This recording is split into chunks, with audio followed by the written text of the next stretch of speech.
She was hiding behind the counter when I found her, cheek swollen, eyes shaking. "Daddy," she whispered, voice trembling like something fragile about to break. "Please help. Mom's new boyfriend hit me when I refused to call him father." Her words didn't echo. They sank, straight through the ribs, into something older than anger. I didn't say anything. I just nodded, helped her stand, wiped the streak of blood off her lip. Then I took her for ice cream. She tried to smile when the cone was handed to her, but her hands wouldn't stop shaking. I watched the sprinkles melt down her fingers, watched her stare at the floor as if afraid it might open beneath her. When she wasn't looking, I made one call. Calm voice, simple instructions. Nothing dramatic, nothing loud. That night, her mother's boyfriend was found dead in his home. The next morning, I sat by the window with my coffee. The news played softly in the background. Domestic dispute, self-inflicted gunshot wound. They called it tragic. I called it resolved. But I could still hear my daughter's voice. The way she said, "Father," like it tasted like poison. Her mother called later, hysterical, screaming, accusing. I didn't answer. There was something in her tone that I couldn't ignore. Not grief, fear. And beneath that, guilt. I'd seen it before, years ago, in her eyes when she'd lie about where she'd been.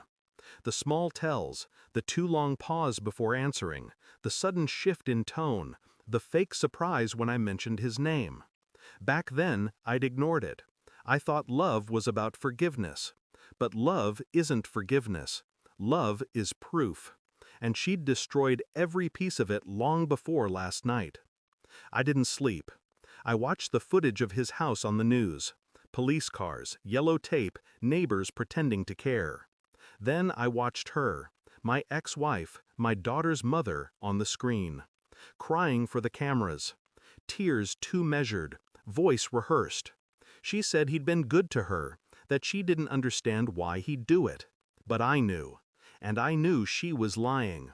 So I started watching. Quietly. Phone logs, bank statements. A few old photos from social media. The things people forget to delete when they move on. I traced her payments, weekend trips, hidden hotel bookings. There was overlap.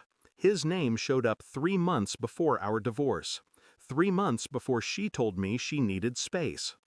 I didn't feel rage, just a strange, hollow calm, like the air before a storm that already decided where it's going to strike. I had the report printed, every transaction, every message, every timestamp. When I met her that evening, she came wearing the same perfume she used to wear when she'd lie about late shifts. It almost made me smile. We sat across from each other in silence. The same table where we'd once planned our future. I slid the envelope across. She didn't touch it. "What's this?" she asked. "Proof," I said. She opened it, read the first page, then the second. Her hands started to shake halfway through. By the third, she couldn't breathe. He meant nothing." I didn't respond. I watched her drown in her own words. Then I said quietly, "He hit my daughter." Her lips parted, but nothing came out. The color drained from her face. "I told you I'd never hurt you," I said, "and I didn't." She begged then, softly, desperately, tried to explain, to twist it into something smaller. I let her talk. Every sentence was another rope around her throat. She didn't know the police already ruled his death a suicide. She didn't know the call I made wasn't to a killer, but to someone who knew how to build a story believable enough to end him quietly. She thought she was crying for him, but she was mourning herself. I stood, left the file on the table. "I just wanted you to see," I said, "what the truth looks like when it stops pretending." Her sobs followed me to the door, but I didn't turn. Some things aren't meant to be forgiven. Some are meant to be buried, with witnesses. When I got home, my daughter was asleep. She'd drawn something on the kitchen table, a house, 2 stick figures, and a dog. No mother. The bruise on her cheek had started to fade. Mine hadn't. I sat beside her and watched her breathe. For the first time in years, the silence didn't feel like punishment. It felt earned. In the morning, I'd tell her we were moving. New place, new start, no ghosts allowed. Outside, the sirens were gone. The night had stopped watching me. I poured the rest of my coffee down the sink and looked at my reflection in the window. I didn't look like a hero. I didn't look like a monster either. Just a man who'd finally remembered what control feels like. And control is colder than revenge. Thanks for watching.